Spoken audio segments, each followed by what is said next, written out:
Hola, ¿qué tal? Bienvenidos a un nuevo video. El día de hoy hablaremos sobre la historia de la accesibilidad en la arquitectura. Vaya, de la exclusión a la inclusión. Entonces espero que te quedes a ver todo el video, que te guste. Y si es así, no olvides suscribirte a Vida Incluyente. Y pues comenzamos. Bueno, y pues hoy quiero hablarles de un tema que ha sido ignorado por siglos, pero que es esencial para la vida de millones de personas en el mundo. Este es la accesibilidad en la arquitectura. Y ya lo hemos venido hablando en varios videos anteriores. Creo que es importante volverlo a mencionar porque es un tema que, si bien se ha ido olvidando, es importante mencionarlo porque es parte de nuestras vidas y para que todos podamos tener una vida, vaya, que sea igualitaria para todos. Imaginemos por un momento que nos despertamos y al salir de nuestra casa encontramos que las calles son inaccesibles para nosotros.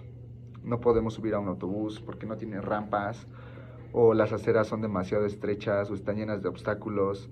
Y cuando llegamos a un edificio nos enfrentamos con una escalinata sin ascensor. Para muchas personas con discapacidad, esto no es una hipótesis, sino una realidad que viven día con día. Pero ¿cómo llegamos a esta situación? ¿Siempre ha sido así? ¿Cuándo se comenzó o cuándo comenzamos a diseñar espacios accesibles? Vaya, en este video exploraremos la evolución de la accesibilidad en la arquitectura desde la antigüedad hasta la actualidad. La arquitectura en la antigüedad, un mundo inaccesible. Si retrocedemos en el tiempo a las grandes civilizaciones a la antigüedad, como Egipto, Grecia o Roma, encontramos maravillas arquitectónicas, pero con un problema muy importante. No fueron diseñadas para todas las personas. Recalcando Egipto y Grecia, las pirámides egipcias son un gran ejemplo de construcciones monumentales, pero con una accesibilidad nula.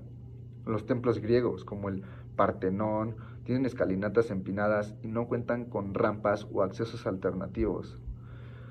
Pues en estos tiempos la discapacidad no era entendida como una condición que la sociedad debía atender. De hecho, en algunas culturas, las personas con discapacidad eran marginadas o incluso eliminadas de la sociedad. En Roma, primeras ideas de accesibilidad. Si bien el Imperio Romano no diseñó sus ciudades pensando en la inclusión, sí implementó algunos avances que, sin saberlo, beneficiaron a personas con movilidad reducida. Vaya, como construcción de calzadas pavimentadas, que permitieron un desplazamiento más estable, o el uso de rampas en algunos edificios públicos, aunque con fines logísticos más que de accesibilidad. Pero en general, la antigüedad estuvo marcada por la exclusión totalmente. Las ciudades eran espacios diseñados solo para personas con plena movilidad.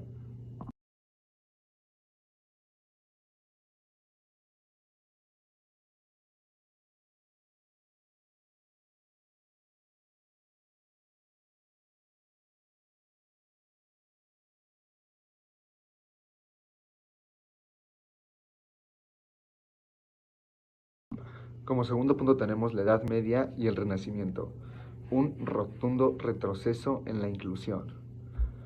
Si en la antigüedad hubo algunos avances involuntarios en accesibilidad, la Edad Media significó un retroceso.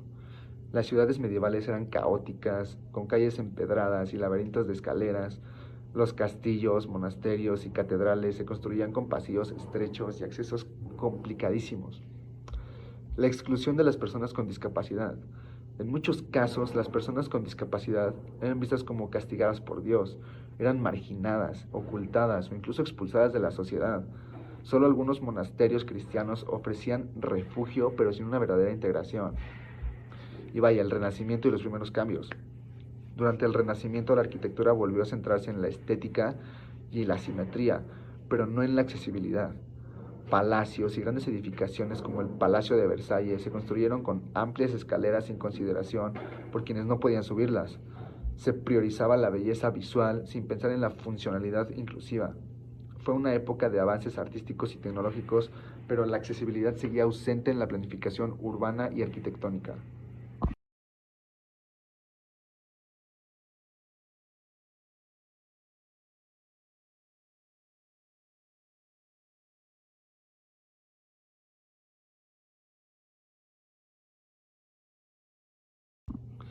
Para la revolución industrial, un crecimiento urbano y primeros desafíos.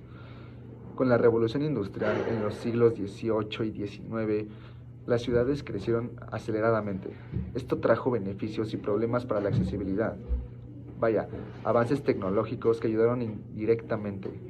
El ascensor, que se inventó en 1853 por Elisha Otis, permitió la construcción de edificios más altos y facilitó el acceso a pisos superiores.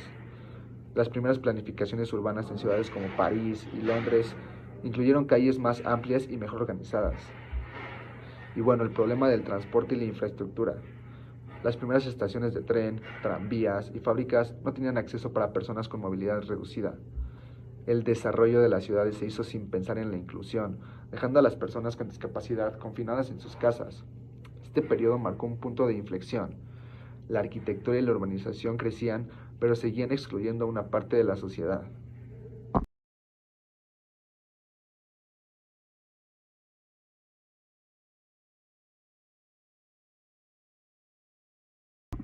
Ahora, para el siglo XX, aquí básicamente hablamos de guerras mundiales y el nacimiento de la arquitectura accesible.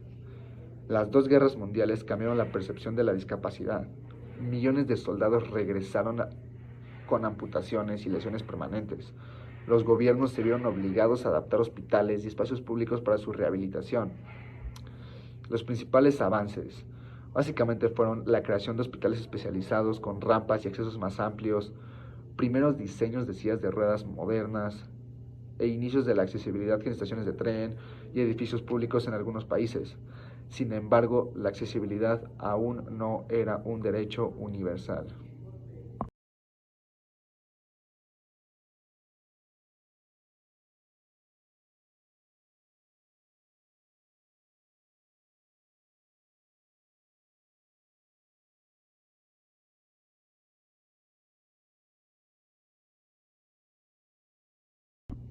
Ahora, los movimientos por los derechos civiles y la arquitectura inclusiva. A partir de la década de 1960, los movimientos por los derechos civiles incluyeron la lucha por la accesibilidad. Los principales hitos legales. Para el 73, la Ley de Rehabilitación de Estados Unidos, que prohibía la discriminación por discapacidad en edificios públicos. Para el 90, Ley de Estadounidenses con Discapacidades, ADA por sus siglas en inglés, que exigía la accesibilidad en todo tipo de edificaciones y transporte público. Y para 2006, la Convención de la ONU sobre los Derechos de las Personas con Discapacidad. Y bueno, estos avances cambiaron la forma en que se diseñaban las ciudades y edificios en todo el mundo.